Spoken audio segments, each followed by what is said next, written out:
Hello everyone, you are watching serial Siyapa. Channel को फटाफट से सब्सक्राइब कर लें, नोटिफिकेशन बेल दबाएं और इस वीडियो को लाइक और शेयर करना ना भूलें। टीवी सीरियल तो जूलियट जड्डी के लेटेस्ट ट्रैक में अभी आप देख रहे हैं कि हीर थोड़ी सी पजल नजर आ रही है। जहां पहले वो नवाब को बार बार फोर्स करके अपनी शादी, अपनी सगाई, अपने फंक्शंस में बुला रही थी कि जानकर के अर्जुन से उसका पीछा छूट जाए, तो अब खुद नवाब को जाकर के हीर कहने वाली है कि तुम मेरी शादी से दूर चले जाओ, मेरी शादी में मत आना, मुझे अर्जुन के साथ आगे बढ़ना है और हम दोनों बहुत खुश हैं। जितना नवाब कंफ्यूज है, उतना ही डेफिनेटली हमारी ऑडियंस भी हीर के इन बातों से कंफ्यूज हो रही होंगी। लेकिन आखिर हीर ने ऐसा कहा क्यों? आपको बताएंगे हीर के इस तरह से बदल जाने की वजह आज की इस खास रिपोर्ट में। लेकिन अगर आप हमारे चैनल पर नए हैं तो सबसे पहले सब्सक्राइब कर लीजिए हमारे चैनल को, नोटिफिकेशन बेल भी दबा लें ताकि जैसे ही कोई वीडियो अपलोड हो आप तक सीधा जानकारी पहुंच जाए। और अगर जानकारी पसंद आए तो वीडियो को लाइक और शेयर जरूर कीजिएगा। अब तक के ट्रैक में आप देख रहे हैं कि अपनी फैमिली के प्रेशर में आकर अर्जुन के एहसानों के तले दबे में यहाँ पर हीर मजबूरी में ये शादी, ये सगाई, ये सारी रस्म रिवाज करती हुई नजर आ रही है। लेकिन हाल ही में अब यहाँ पर हीर को पता चलने वाला है कि अर्जुन ने उससे झूठ बोला। उसकी माँ की तबीयत बिल्कुल ठीक हो चुकी है और अर्जुन ने अपनी माँ की तबीयत का बहाना बनाकर हीर को जबरदस्ती इस रिश्ते से आजाद नहीं होने दिया। अब इसी बात का गुस्सा हीर के जहन में होगा और वो नवाब से मिलना चाहेगी और उसे एक एक बात बताना चाहेगी। लेकिन यहाँ पर कहानी में ट्विस्ट तब आएगा जब हीर अपनी मेहंदी से गायब हो जाएगी और नवाब से मिलने के लिए जाएगी। तभी उसके पास उसकी छोटी बहन का फोन आएगा जो कि अवेलेबल नहीं होगी घर पे। हीर को समझ आएगा कि वो किसी बड़ी परेशानी में है, लेकिन वो कहाँ है इससे पहले वो पूछ पाए कि फोन कट हो जाता है। जैसे ही वो ऑटो से जाएगी कहीं और ऑटो ड्राइवर को दूसरे डायरेक्शन में ले जाने के लिए कहेगी, ऑटो ड्राइवर उसकी बात नहीं सुनेगा और कहीं दूसरे डायरेक्शन में ले जाएगा। हीर को शक होगा और वो कहेगी कि आप हो कौन, रिक्शा रोको। जैसे ही वो अपना शक्ल दिखाएगा, हीर के पसीने छूट जाएंगे क्योंकि वो कोई और नहीं बल्कि अजीत होने वाला है।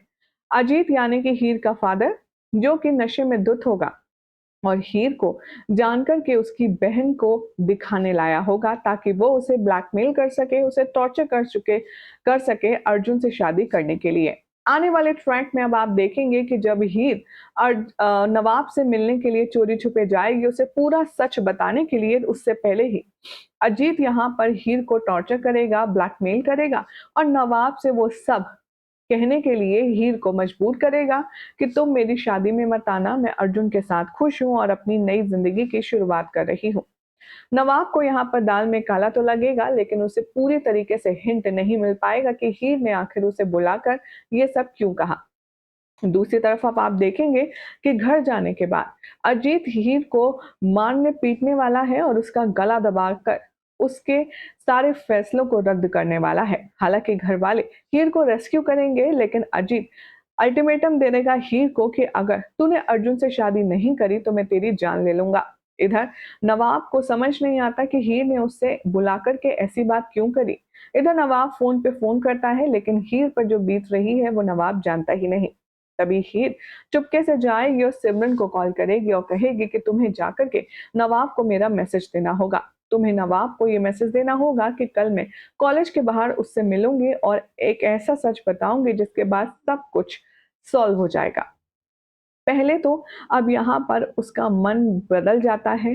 सिमरन कहती है कि तू नवाब को उसके जिंदगी जीने क्यों नहीं देती, तू क्यों हर चीज में नवाब को इन्वॉल्व करती है। उसके अपने भी तो सपने होंगे, अपना भी तो करियर है, तू क्यों हर बार उसे अपनी हर चीज में ले आती है। तभी उसे हीर की हालत पर तरस आएगा और उसका मन बदल जाएगा। वो राजी हो जाएगी नवाब को मैसेज देने के लिए और वहां जाएगी नवाब के घर, जहां सिमरन की मुलाकात होगी गुलाब से। गुलाब भड़काने वाली है हीर के खिलाफ सिमरन को और कहेगी तुम्हारी बहन तो हर मामले में तुमसे आगे है, नवाब को पटाने में भी, तुमसे जॉब छीनने में भी और न जाने किन किन चीजों में। तभी यहाँ पर सिमरन अपनी अकल चलाती है और कहती है कि मैं जानती हूँ आप मुझे हीर के खिलाफ भड़काना चाहती हैं, लेकिन मैं आपकी इन बातों में नहीं आने वाली। आप मुझे नवाब का कमरा बता दीजिए, मैं उससे मिलने आई हूँ। नवाब के कमरे में जैसे ही जाएगी सिमरन, वो उसे हीर का मैसेज देगी और नवाब ये सुनकर बेहद खुश हो जाएगा कि यानी कि हीर कुछ मुझसे अभी भी कहना चाहती है। नवाब यहाँ पर सिमरन से कहेगा कि इस रोमियो जूलियट की जोड़ी को एक करने में तुम्हारा बहुत बड़ा हाथ रहेगा। तभी सिमरन उससे कहती है कि मैं तुम्हें बस खुश देखना चाहती हूँ, और अंदर ही अंदर वो अपने प्यार का कन्फेशन करती है नवाब के साथ। लेकिन सिमरन अब ये बात समझ चुकी है कि हीर नवाब से और नवाब हीर से कितना प्यार करते हैं, और इसीलिए वो फाइनल डिसीजन लेती है इन दोनों के बीच से अलग होने का। वेल, अब देखना होगा काफी ज्यादा एंटरटेनिंग और इंटरेस्टिंग कि क्या हीर सही मौके पर नवाब से मिलकर उसे सारा सच बताने में कामयाब हो पाएगी, और क्या वो मिलकर के अपनी छोटी बहन को अजीत की जो बाउंड्रीज है उससे आजाद कर पाएंगे। देखना होगा काफी खास। फिलहाल तो अगर आपको ये जानकारी पसंद आई तो इस वीडियो को लाइक शेयर कीजिए, चैनल को सब्सक्राइब करें, नोटिफिकेशन बेल दबाएं, और आपको क्या लगता है अपनी अपनी राय कमेंट करें। क्या हीर नवाब को पूरा सच बताने पहुंच पाएगी सही वक्त पर? मिलते हैं नेक्स्ट रिपोर्ट में। Till then take care and keep watching serial स्यापा।